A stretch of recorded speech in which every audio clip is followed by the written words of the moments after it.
Paranormal horror short story number 8, The Pendant. I stared at the pendant as I polished it with the utmost care. I had just purchased it from a thrift store, a spontaneous and unlikely purchase. It was a strange combination of hideousness and beauty. It wasn't a piece of jewelry I'd normally be interested in, and still, it lured and captured my attention. I've never seen a piece of jewelry quite like it. Behind the tarnish, it was more lovely than I'd ever imagined it to be. I held the necklace up to my neck and looked in the mirror admiringly. For a piece of jewelry that was far beyond my sense of style, it complemented me surprisingly well. I fastened the necklace around my neck. I really shouldn't be wearing such a vintage and valuable piece of jewelry, but it would be only for today, and I would be particularly careful. I imagined as if I were someone of high society wearing such an exquisite piece of jewelry. I had a sudden yet subtly strange feeling about this necklace the moment I placed it around my neck, but decided it was only because it wasn't something I'd normally wear. Over time, as I went about my day, part of me forgot I was wearing the necklace. I grabbed a glass from the cupboard, only to have it slipped out of my grasp and crash to the floor, shattering into pieces. I cursed under my breath as I begrudgingly began the task of cleaning up the broken glass. I was usually careful and couldn't remember the last time I ever broke glass. I jerked my hand away as I felt a very familiar sharp pain. I glanced down as blood dripped from my sliced finger. I very rarely ever cut myself while cleaning up broken glass.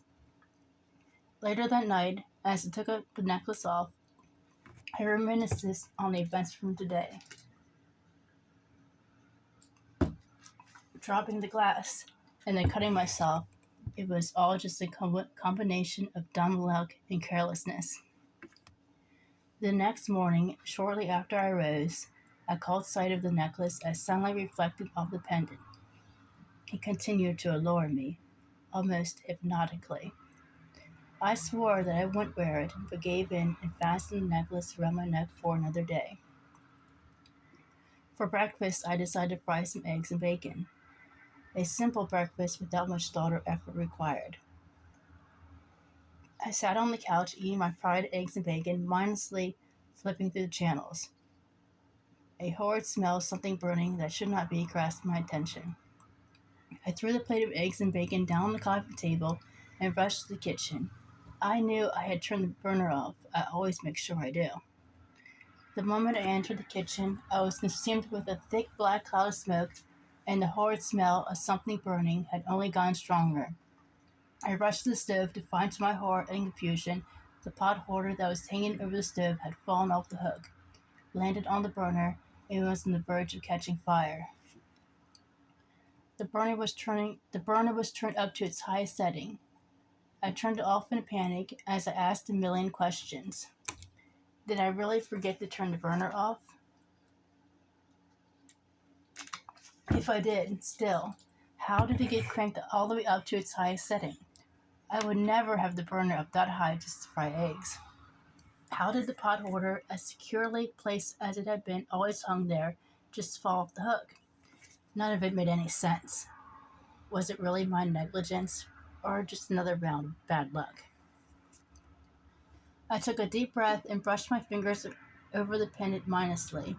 Maybe this pendant could be the luck I so needed. Wearing that pendant became more than just a habit.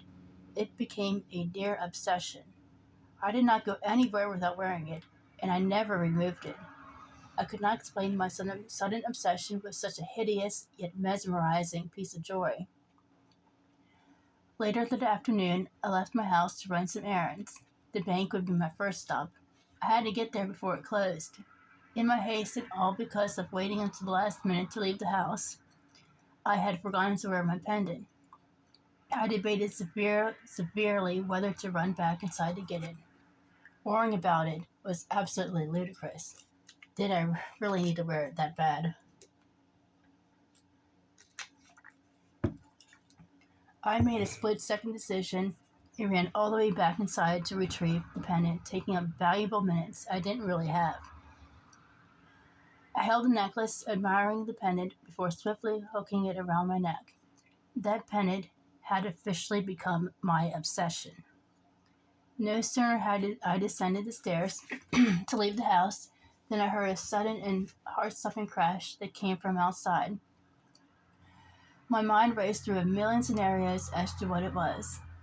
The worst of my expectations were confirmed when I stepped outside and saw that a rotting branch from the tree I've always parked under had finally succumbed, fell, and crashed into a car windshield, causing significant damage. I cursed 1,000 expletives as I stared at my now damaged car.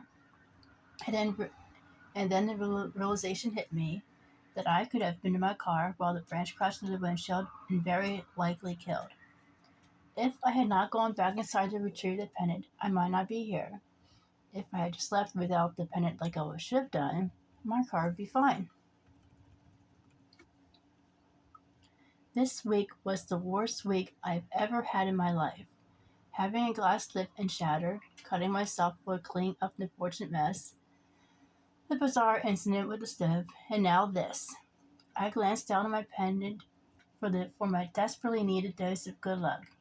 It was strange that these unfortunate occurrences seemed to have happened at the same time I started wearing this pendant. I was wearing the pendant when I dropped the glass. I was wearing it when the pot holder mysteriously fell off the hook and onto the burner. It wasn't I wearing it when the pot holder mysteriously fell off the hook and onto the burner. Moments after I put the pendant on was when that branch fell onto my car's windshield. I scoffed. It was nothing more than coincidences due to a combination of my own negligence and bad timing. And still, as I found myself admiring its elegance and lustrous beauty, I was forced to ponder, were these events mere untimely and unfortunate coincidences of the worst luck I could ever have, or was this pendant actually cursed?